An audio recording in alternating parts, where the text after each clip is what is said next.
27장 황실 비밀 수호대 신비의 육선문 하라.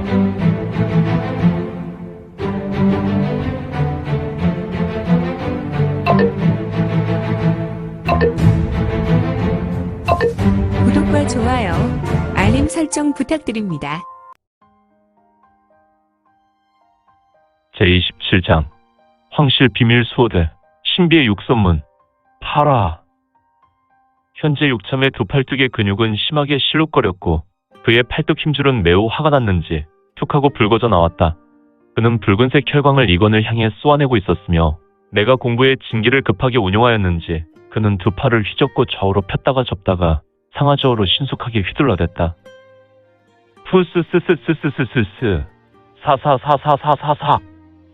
육참의 동문병기인 두 개의 혈룡화는 이건을 뚫어내려 하여 급하게 회전하였으니 다만 이건의 좌수에서 보이지 않는 강력한 기세로 인해 혈룡화는 더는 전진하지 못하고 신속하게 회전할 뿐, 하지만 이 혈주는 회전하면서 화려한 불꽃을 만들어냈으니 이 혈주는 공간에 떠있는 상태에서 벽에 부딪혀 불꽃을 만들어내는 모습이었다. 총각의 시간은 빠르게 지났고 후드득 후드득 결국 두 개의 혈주는 가루가 되어 바닥으로 떨어져 내렸으니 육참은 이미 이성을 잃고 아수라 혈기의 본인의 영혼을 잡아먹혔구나. 이건이 이렇게 생각할 때 포룡마 화류. 육참은 괴수와 같은 음성으로 모래와 같이 소리쳤다. 펑 퍼퍼퍼퍼퍼 펑펑펑. 어라, 지금 육참의 쌍수에서 혈안이 날아오는 것이 아니라 붉은색 기환을 마구 쏘아내더니 육참은 자기 몸을 타고 오르락내리락하는 혈주 두 개, 즉 혈룡한 두 개를 마지막으로 회전시켜 이기어주를 전개하는 것이다. 퍽퍽퍽퍽퍽퍽퍽퍽퍽퍽퍽 퍽퍽퍽. 이거는 몸을 회전시켜 제비돌기를 수도 없이 전개했으며 그가 돌면서 지나간 자리에 영락없이 육참의 공격으로 눈이 쌓인 바닥을 두들겼다. 퍽퍽퍽퍽퍽퍽퍽퍽퍽퍽퍽 퍽퍽퍽.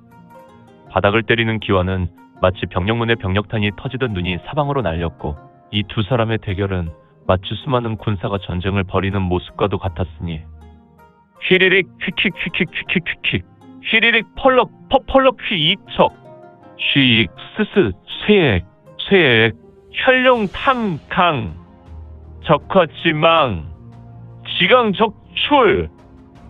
육참은 온전한 정신이 아니었지만 그는 초절정을 넘는 고수이므로 무의식 중에 자신이 가진 가장 강력한 수를 전개하여 아수라의 혈기를 폭발시켰고 이건의 살을 뜯어내고 뼈를 추리려 박투를 전개하였는데, 하지만 어찌 이건이 그대로 당할 수인가. 이건은 자기 몸을 빠르게 회전하여 사방으로 비산했다. 허허, 어찌 몸이 하나인 이건이 사방으로 비산할 수 있겠는가. 다만 그가 너무 빠른 움직임으로 주변 여러 공간에서 한 번에 나타나는 것과 같은 원리였으니 퍽퍽퍽퍽퍽퍽퍽퍽퍽퍽퍽 퍽퍽퍽. 싸움은 시간이 지날수록 더욱 격하고 긴박하게 진행되었고 퍽퍽퍽퍽퍽퍽퍽퍽퍽퍽 퍽퍽퍽. 여의 여 화강 쿠르릉 쿠르르르르.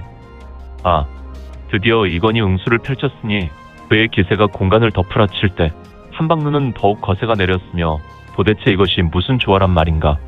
땅바닥에 쌓인 눈이 들썩였고 육참을 중심으로 6개의 줄기가 일어나 육참에게 돌진하였는데 이는 사방으로 눈을 튀기며 전진하는 것이 아닌가.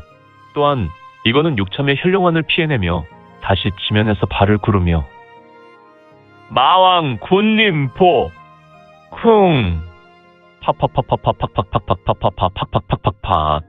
이건의 발끝에서 일어난 태강으로 지면에 쌓인 눈은 이건의 발끝에서 일어나더니 눈덩이와 흙덩이가 돌덩이가 되어 육참을 공격하였으니 육참은 6줄기의 기세를 피하고자 제마비연이라는 경공을 전개했고, 하지만 그는 지면에서 비상함과 동시에 이건의 태강에 적중되고 말았으니 꽉꽉꽝 팡 크아아. 육참은 공중에서 정통으로 태강에 맞아 기세를 이기지 못하고 나라가 육가장에 담벼락에 부딪혀 허물어 버렸는데, 허허, 육참은 몸이 걸레가 되어도 기어이 일어나고 말았으며 또한 그의 입에서 검붉은 핏물을 계속해서 뱉어내었다. 우웩 우웩. 허허, 사람의 피가 저리도 많단 말인가. 육참의 입에서 나온 피로 주변을 적셨는데 만약 일반인이라면 그 자리에서 즉사할지라도 전혀 이상하지 않을 일이지만 지금 육참의 육체는 아무래도 아수라에게 사로잡힌 악물인 것을, 몸은 이건에게 당한 공격으로 타격을 입은 것인지 조금 어정쩡하게 서 있었고, 또한 우측발은 사용할 수 없는지 좌측발로 서서 균형을 유지하였다. 하지만 지금 당주 육참은 육체의 몸에서 아수라 혈기, 즉 폭광성의 폭기가 검은색 연기가 되어 흘러나왔고 주변의 눈을 사르르 녹여내고 있었으니, 역시 진주는 그냥 단순한 폭광성이 아니야. 저런 마물을 곁에 두고 있으니 말이야. 이거는 내심 탄식하였으며 어떤 결심을 하였는지 두 눈에서 강력한 황금색 금광이 터져나왔다. 슈슈슈슈아. 이건이 보고 있었던 육참, 지금은 그저 하나의 악물이나 괴수로 보였던 녀석은 어정쩡한 자세에서 사라졌고, 어떻게 된 것이 상태가 좋지 않을수록 더욱 뛰어난 무공을 전개하는군. 이영환이라. 육참은 흉측한 몰골로 이건의 머리 위 15여장 높이에서 나타났으며, 웅왕 낙뢰섬. 괴수의 울부짖음인가? 아니면 사람이 외치는 우레의 소리인가? 크르르릉. 번쩍 번쩍 번쩍. 파지측 파지치측. 육참의 신형은 서서히 사라지고 한방눈과 함께 뇌기의 모습으로 화했는데, 그의 신형에 검은색 마귀와 뇌기가 번쩍번쩍하는 모습을 보니 흡사 여름밤의 검은 먹장구름에서 번개치는 모습과도 같았다. 그리고 그 마귀와 뇌기는 이건에게 천천히 내려앉는다. 츠츠츠츠츠츠. 번쩍 번쩍 번쩍. 파지측 파지치측. 아무래도 육참은 자신의 모든 공력을 폭발시켜 최후의 공격, 즉 양패고상의 공격을 전개하려는가. 이건의 두 눈은 육참의 모습을 보다가 짙은 황금색 금광으로 물들어 있었으며, 그는 적의 공격 앞에 공중부양하며 자신의 온몸을 회전시켰다. 여의 적두, 요월 난망, 금화섬, 적시 참. 이건의 몸은 더욱더 거세게 회전하였고, 그는 두 팔을 하늘을 향해 맞잡는다. 이제 이건의 몸은 황금색 금광으로 온몸이 물들었으며, 기 충소. 부양된 황금빛 금광에서 모래와 같은 소리가 장렬했으니, 파파파파파파 팍팍팍팍팍팍파파파. 이건의 몸에서 굉장한 소음과 함께 지상에 있는 모든 한방눈을 빨아들여 녹이는 모습으로 하늘로 솟구쳐 질주하였다. 역시 시간은 찰나. 이건의 황금색 금광은 거대한 황금색 유성이 되어 육참이 펼쳐낸 기강을 팍치고 더 솟구쳐 오르더니, 이건은 지상 30여 장 공중에서 멈추어 섰다. 이건과 육참이 부딪힐 때 다소 기운 빠진 소리를 내며 육참은 세상에서 흔적도 없이 사라져버렸고, 다만 그 주변에서 검은색 눈발이 되어 휘날리며 떨어졌는데, 휘리릭 휙휙휙휙, 휘리릭 펄럭 퍼펄럭 휘이척. 이거는 귀신같이 호련한 신법을 전개하여 공중에서 떨어져 내렸다. 후유. 어떻게 된 것이 하나의 아수라 혈기를 상대하는 것이 이다지도 힘이 드는지. 이 폭광성뿐 아니라 폭광성이 폭기에 노출된 녀석들도 그에 따르는 능력가가 되니 말이야. 이제 복마당, 항마당 당주를 우선 제거하고 최후로는 진주를 잡으면 되겠다. 이거는 공중에서 내려선 이후로 홀로 혼잣말을 하였으며, 그의 입에서 짙은 입김이 흘러나왔다. 여전히 밤하늘에서 한방눈이 내렸으니 하늘은 육가장의 참화를 조금이나마 하얀 눈으로 덮어서 지우려는 듯. 후후후후. 이번 일에 영웅회를 동원하지 않은 것이 다행이군. 영웅회가 나섰다면 선의의 피해자가 생겼을 것 같으니 말이야. 후후후후. 날이 밝으면 이곳을 영웅회가 정리하면 되겠고, 이제 슬슬 하오문의 소문주인 무적도수나 깨우러 갈까. 뽀드득 뽀드득. 이거는 천천히 걸어나갔으며, 그가 걸어가는 길에는 한 사람의 발자국만 남게 되었다. 그리고 그의 신형은 점차로 사라지게 되었으니, 여전히 육가장에는 소리 없이 한방눈이 내렸으며, 이건의 족적은 천천히 눈으로 덮여갔는데, 세간에 흉흉한 소문이 돌았다. 하루아침에 몰락한 육가장 때문이었다. 제왕천하가에서 제법 이름값을 하고 있었던 육가장의 멸문지화였다. 당연히 간밤에 폭설이 내렸지만 사람들에게 이 소문은 삽시간 장안의 화제였다. 하지만 사람들은 가주였던 육참이 어떤 인물인 것을 아는 이가 없었다. 그래서 멸문지화의 원인에 대해 무성한 소문뿐이었다. 도대체가. 두두둑 두두둑 두두둑. 한 사람, 얼굴은 중년인이었지만 그의 은빛 콧수염, 턱수염이 제법 길었으니 사람들이 이자를 보면 당연히 신령한 산에서 수련하는 도사로 보았을 것이다. 그는 무언가 고민이 있는지 앉은 탁자에 우수를 올려놓았으며 손가락을 순서대로 두드리고 있었다. 이자의 수심이 꽤 깊어 보였고. 문주님, 항마당주와 복마당주께서 기다리십니다.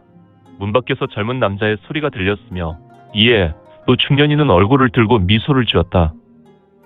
들어오시라 해라. 네, 알겠습니다. 문 여는 소리가 들렸고 저벅 저벅 저벅 터벅 터벅 터벅 두 사람이 들어왔다. 어서 오시오. 진당주, 독고당주. 노신성과도 같이 생긴 인물은 일어나 걸어 나왔으며 본인의 직무 탁자에서 일어나 조금 앞자리에 있는 회의 탁자 중앙 의자에 앉았다. 물론 두 사람도 걸어 들어와 문주란 자가 앉으니 각각 좌우 옆자리에 앉았다. 그래, 알아보았어? 두 사람 당주는 바로 육선문의 복마당, 항마당의 당주였다. 이들은 바로 육선문, 황제의 비밀 수호대였으니 세간에는 이들의 실체가 조금도 알려진 바 없는 신비 조직이었으나 지금 이들은 무슨 심각한 일이 발발했는지 황제를 위협하는 사건인가? 아니면 황제의 종친이 살해된 사건일까? 아무튼 이들의 얼굴은 매우 심각한 얼굴이었다. 두 분 당주는 좀 말씀해 주시오. 도대체 육가장에 덮친 재난은 무엇이란 말이오? 그것이 우리 아이들이 도착했을 때 이미 육가장의 모든 인물은 사라졌으며 물론 흔적도 없었습니다. 너무도 깨끗하게 치워져 있었습니다. 뭐라고요? 육선문 문주 도량이라는 자는 매우 참담한 얼굴을 하였으며 문주님, 아무래도 육가장의 멸문지와는 어사부의 수행이 아닌가 싶습니다. 문주는 복마당 당주 독고원의 말에 가자미 눈을 하며 보았는데 이크, 저 눈은 나의 심령을 흔들게 하는군. 복마당 당주 독고원은 문주의 눈을 보며 등에서 식은땀이 흐르는 듯하였고 얼굴에 그 긴장이 역력하였다. 문주, 말해보시오. 흐흐흐흐. 저런 웃음을 보일 때 가장 조심해야 한다. 저 웃음은 아수라의 웃음이니 말이다. 아, 독고당주는 말하기 전에 한 번 더 생각하시오. 어제 어사부는 일절 움직이지 않았으니 말이오. 이크, 어사부가 움직인 것이 아닌가. 어제 육당주는 저에게 어사대부를 친다고 했습니다. 그의 활동은 우리에게도 이야기하지 않으니. 하지만 어제 제마당과 육당주는 소리 소문 없이 사라졌고 저작거리에는 육가장이 멸문지화했다고 하니 아무래도 어사대는 아니더라도 최소 어사대부가 이번 일의 주요 인물이지 않겠습니까? 흐흐흐흐, 역시 독고당주여. 좋은 추리라 생각하오. 육선문의 문주 도량은 사악한 미소를 지었다. 휴, 당주의 저 미소는 내 말에 호응하는 것이다. 독고원은 당주의 사악한 미소를 보며 안심하였다. 그렇다면 우리는 어사대부를 속히 이곳으로 모셔야 할 것 같소. 누가 나서겠소? 문주님, 이번에는 제가 나서겠습니다. 그나마 얼굴을 하고 있었던 항마당의 진문성이 나섰다. 오호, 그래. 이번에는 진당주가 해결해 주시오. 그대의 항마당은 언제나 선봉이지 않았소. 구체적으로 어떻게 행동하려 하시오? 뭐 있겠습니까, 문주님. 우선 제마당 6천 당주의 실종에서 실마리를 풀어야겠지요. 내수와 포켓들은 추적과 탐문 조사에 좀 더 특화되어 있지 않습니까? 잘하는 것으로 해야겠지요. 우선 새로 창설된 친군 도의부 제독을 족치고 해영군주를 엮어서 어사대부를 잡을 생각입니다. 그러면 우리의 특기를 살려야죠. 황제의 안위를 거론하고 조작 날조를 하는 것입니다. 궁녀 하나를 희생시켜 간살하고 주범으로 친군 도의부 위사 하나를 지명하며 제독을 우선 잡아놓고 시작할까 합니다. 그럼 궁녀는 단순한 궁녀를 쓰면 안 되겠군요. 황후 귀비의 최고 궁녀를 잡아야죠. 오호! 황제의 비들보다 더 새침한 녀석이 사라지게 된다니 조금은 애석하군. 문주 도량은 쓴 입맛을 다셨으며 두 사람은 문주의 미소를 보고 따라서 사람 좋은 얼굴을 하였다. 하지만 이들 세 사람의 공통점이 있었으니 바로 아수라 혈기가 주변으로 스멀스멀 피어났으며. 오늘 준비한 내용은 여기까지입니다. 앞으로 우리 민지원에 매거진은 신무협 소설과 더 많은 부동산 정보를 같이 공유하고자 합니다. 계속해서 많은 성원 부탁드립니다. 그러면 오늘도 세상에서 최고로 멋진 하루 되세요.